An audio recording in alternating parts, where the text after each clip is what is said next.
team. Let's go ahead and discuss what we were thankful for in 2022 as Texas Tech fans. So, Dustin, I'm going to kick it over to you to start things off for us here. 2022, what had you most thankful for as a Red Raider? I think I'll start, earlier in the year with my couple things there. I'll kind of go two at a time. Kind of about 3 or 4 here. I'm going to go with Mark Adams keeping the basketball program afloat. Yeah. It goes back into 2021 as well, but it really came to fruition in 2022. We had big wins against the team down south, especially sweeping.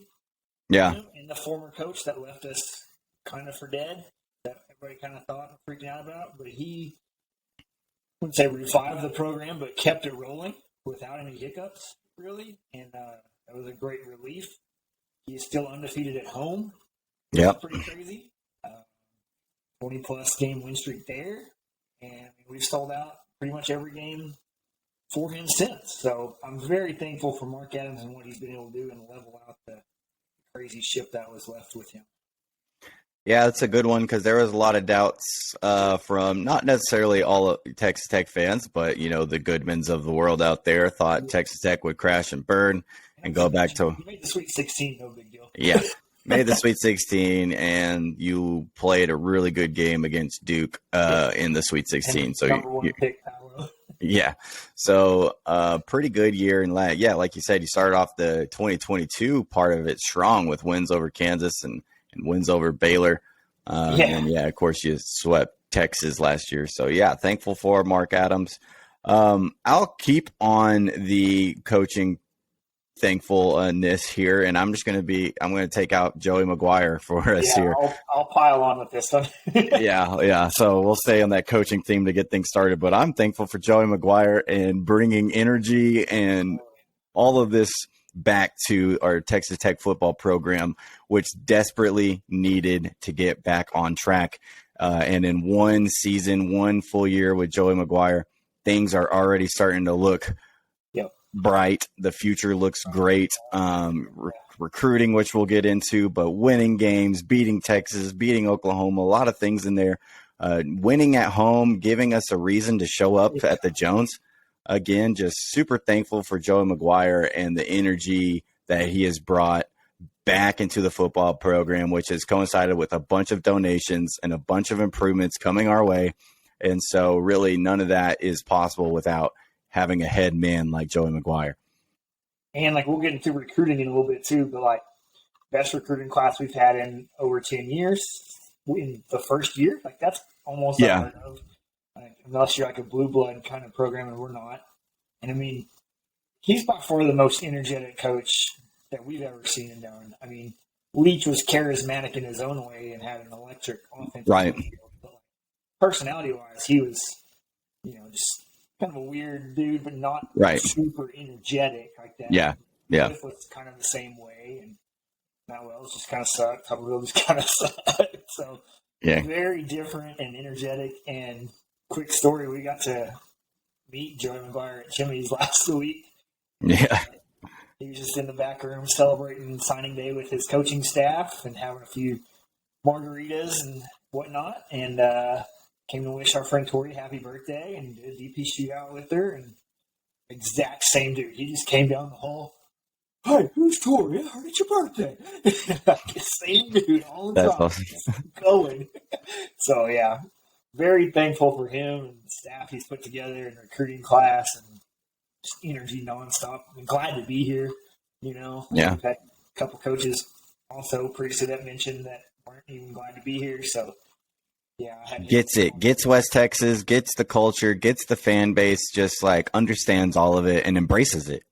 And even on top of that, I don't know if you saw they had bowl practice. He invited any member of the Texas High School Coaches Association to come watch practice. Yeah. So a bunch of tweets and that's just part of getting it and making those relationships and whatnot. Yeah. That's something that most coaches don't do ever.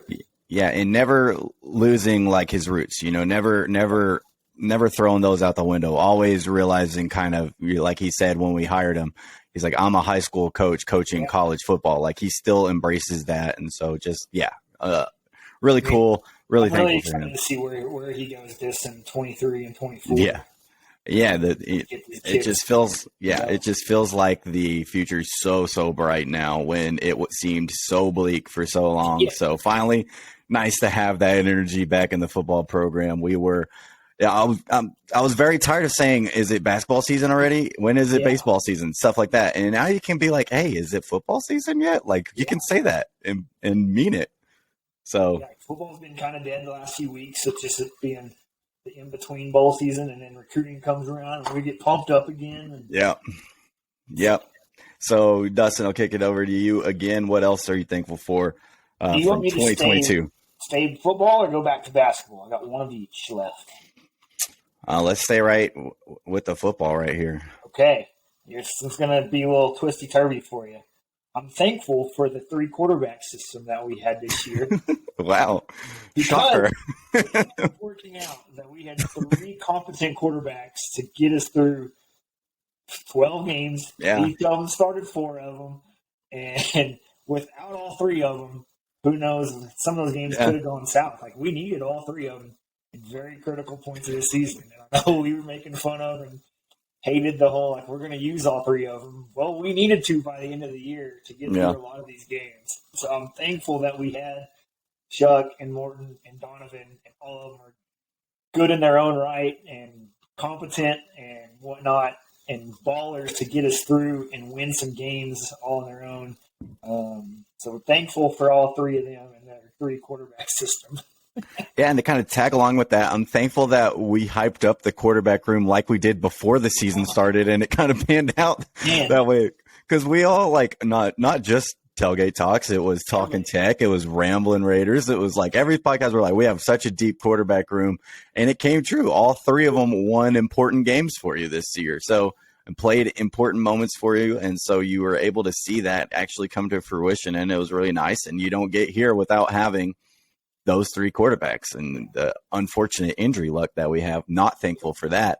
But I like that one. I'll switch sports over here. I'm going to take it to baseball real quick. And I'm thankful for Kurt Wilson and his heroics in 2022. The dude lived for the moment, and you can't tell Texas Tech's 22 story without mentioning Kurt Wilson and his stealing of home to beat Texas and his Grand Slam walk-off to beat Texas and just a bunch of other moments that he had throughout the season. So I can't not mention Kurt Wilson and what he was able to do in 2022 for you. In his final season as a Red Raider, Kurt Wilson will be a Red Raider legend on the baseball diamond. So had to give him a shout-out, Dustin. Any baseball thankful that you have? I had that one lower on the list. Wasn't sure if I was going to mention it. Glad you did. That's all I had for baseball. Okay, I figured since you had a basketball one, I would take the baseball one there and kick it back to you and see what you got for basketball. My last one here, it's going to be an individual award, kind of like you just gave. But it's the emergence and growth of Adonis Arms from the last year's basketball season. Yeah. Without him, he got the honorary Brandon Francis Sixth Man of the Year award that we love to give out. Without him, becoming the pseudo point guard last year, we couldn't even get the ball up most games without him. Yeah. And he was a 6-year guy, had matured and grown a little bit every year, kind of a late bloomer, everybody called him, but man, he really came on for us and was one of our cornerstones and best pieces last year. Great, just overall player, leader, energetic. I think he really put a staple on "Hey, I'm here" when he spin moved and dunked on Matt Mayer down in Baylor. Yeah, you got a shirt of. That was kind of his coming out, "I'm here to stay" moment, I feel like. And then, man, he was just such a dude for you all the rest of the year, especially in Big 12 and tournament play. Yeah, he was really fun to watch, and I'll throw in some other names on the basketball list that I'm thankful for. One, Bryson Williams. I'm thankful that we got to watch him in a Red Raider jersey and just watch him go to work during Big 12 play. He was really never a disappointment throughout conference play. He showed up every game, did what he was going to do.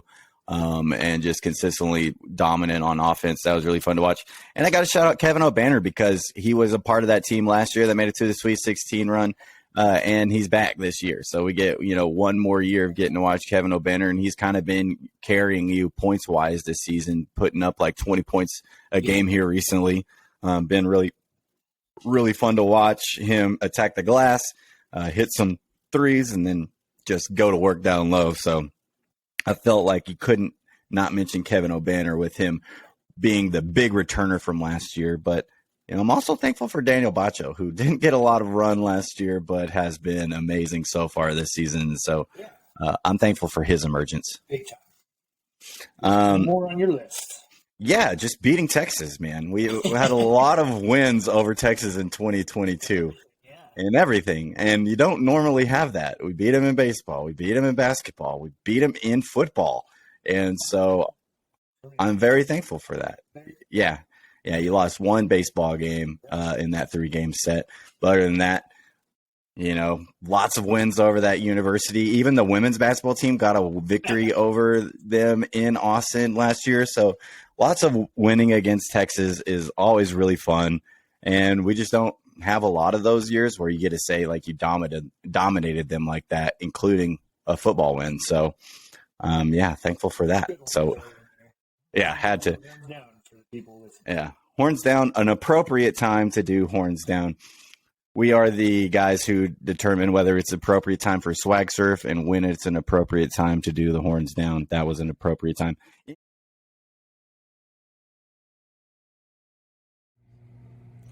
Catch y'all at the next tailgate.